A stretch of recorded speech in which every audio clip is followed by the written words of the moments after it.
Le Nord-Pas-de-Calais est une région frontalière de la Belgique. C'est une région de type urbaine, avec une densité de population 3 fois plus importante que la densité nationale. C'est une région de tradition industrielle, dont l'origine remonte même au XVIIIe siècle, avec l'extraction minière. Après la crise de ce secteur industriel, dans une certaine mesure, le tertiaire a pris le relais. Les problèmes environnementaux ont constitué un aiguillon qui a fortement influencé les acteurs territoriaux, en particulier la région, à s'orienter vers des politiques actives dans le domaine du développement durable. Ce qui a introduit le développement durable au Conseil régional, c'était 3 axes. C'était 1, renouveler la démocratie. 2, c'était évidemment la préservation et la restauration de l'environnement. Et 3, c'était remettre l'homme au cœur des politiques. Les ressourceries-recycleries ainsi que le Relais, une entreprise à but socio-économique, sont de bons exemples d'une démarche qui place l'homme au centre du développement. On est un des membres du réseau des recycleries et ressourceries et on met en œuvre les 4 axes des ressourceries qui sont la collecte, la remise en état dans différents types d'ateliers, la revente et l'éducation à l'environnement milieu scolaire et périscolaire. La collecte s'effectue via un système qui s'appelle une déchetterie mobile. C'est un parc à bennes qui est mis à disposition des communes sur lesquelles on va mettre en œuvre ce système. On va collecter 14 filières de déchets différents, tout ce que les gens ont jeté mais qui peut avoir une seconde vie. On va remettre en état l'ensemble des produits, que ce soit du mobilier, que ce soit de l'électroménager, de l'IFI, du son. Tout ça sera réparé. Avec 3 appareils, on va en refaire un. On va faire aussi beaucoup de nettoyage d'objets avant de le repositionner donc à la vente pour le particulier. On habite dans l'atelier. Les fabrications que nous faisons, c'est que nous recyclons les palettes, nous les réparons ou nous en refaisons sur commande à format bien approprié. Nous récupérons des plaques isorel intercalaires que nous redécoupons aussi à mesure pour une autre société.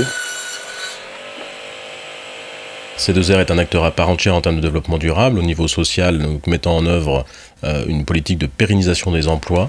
Au niveau environnemental, donc c'est la mise en place d'une nouvelle filière en termes de traitement de déchets qu'est la filière réemploi. Et au niveau économique, c'est de faire payer le juste prix aussi bien aux entreprises qu'à la collectivité, mais aussi aux particuliers avec lesquels nous travaillons. Le Relais est un groupement d'entreprises sociales membre d'Emmaüs France. L'objectif du Relais, c'est celui de réconcilier des logiques économiques avec des logiques humaines et sociales. Donc de développer des outils créateurs d'emplois qui permettent une réinsertion des personnes en difficulté. L'activité qui a été choisie pour cela, c'est la collecte, le tri et le recyclage des textiles. Le Relais emploie aujourd'hui 1000 personnes sur le territoire français, dont la moitié en région Nord-Pas-de-Calais. Le Relais collecte 50 000 tonnes de textiles par an en France. Ces textiles sont ensuite valorisés à 85%. 40% va être réemployables en l'état, donc en tant que vêtements. Ils iront soit dans les boutiques du Relais, soit ils seront vendus sur les marchés de friperie à l'export. Tous les vêtements qui ne pourront pas être réemployés en l'état devront être recyclés, deviendront soit du chiffon d'essuyage, soit ils entreront dans la fabrication de l'isolant métis, isolant pour le bâtiment, fabriqué par le Relais. Le Relais a reçu l'aide du CD2E qui vient en appui aux 500 éco-entreprises de la région. Nous avons principalement aidé le Relais dans le cadre du développement de Métis, l'isolant à base de fibres recyclées, pour la caractérisation, la prescription auprès des artisans et des professionnels, mais également l'aide à la commercialisation au niveau national et international. C'est des produits très résistants, notamment dans le temps. La trame verte et bleue est un plan de reconstitution et de protection de la biodiversité sur l'ensemble du territoire régional. Elle a été créée par la région Nord-Pas-de-Calais pour protéger et développer les espaces naturels et offrir aux habitants des lieux de détente et un cadre de vie de qualité. Des éco-gardes contribuent à cette mission. Le dispositif éco-garde a été créé en 1996 par la région Nord-Pas-de-Calais sur le parc naturel régional Scarpe-Escaut. Nous avons 3 missions principales. La première, c'est une mission de surveillance, prévention, alerte. Cette mission consiste à parcourir l'ensemble du territoire et à relever toutes les infractions à l'environnement et aussi à informer les usagers des sites prioritaires du parc. Aujourd'hui, nous avons rencontré un pêcheur et avons discuté de la qualité des cours d'eau. Beaucoup de passion. La deuxième mission des éco-gardes consiste en l'animation et la pédagogie auprès des adultes, mais aussi des enfants. Aujourd'hui, une animation avec de jeunes enfants. Nous avons récolté des insectes aquatiques pour pouvoir les observer par la suite. J'ai trouvé un martien. Une troisième mission qui est un appui technique qui s'adresse aux collectivités mais aussi aux habitants.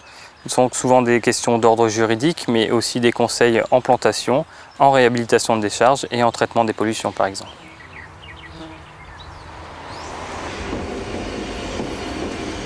En Nord-Pas-de-Calais, il existe 13 comités de ligne où les 50 000 usagers quotidiens des trains régionaux peuvent exprimer leurs revendications. Les comités de ligne ont été créés en 2002. Ça a été une volonté de la région d'instituer ce qu'on appelle la démocratie participative, c'est-à-dire que tous ceux qui sont impliqués dans l'utilisation du train, du TER, eh bien, se retrouvent pour faire en sorte que les intérêts et des uns et des autres soient pris en compte. Il y a un certain nombre de propositions qui sont faites par les usagers. Si elles sont valables, naturellement, nous essayons de faire en sorte qu'elles soient mises en œuvre, notamment pour ce qui concerne l'accueil en gare, les abris vélos, ou bien encore l'information à l'intérieur des trains. Mais en fait, je pense qu'il y a deux grandes gares. Je participe aux réunions du comité de ligne maintenant depuis plus de 2 années.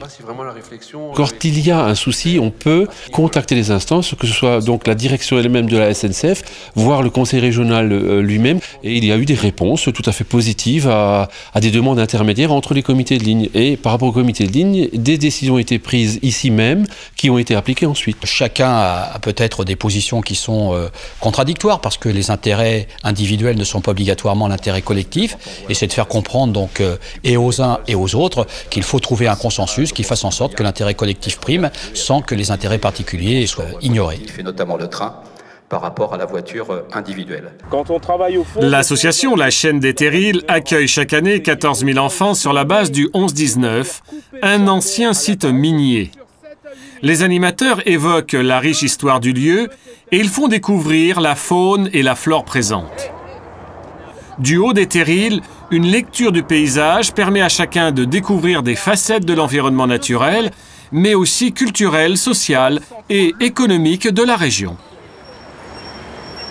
En Nord-Pas-de-Calais, les acteurs publics ont un rôle essentiel à jouer afin d'influencer les modes de production et de consommation.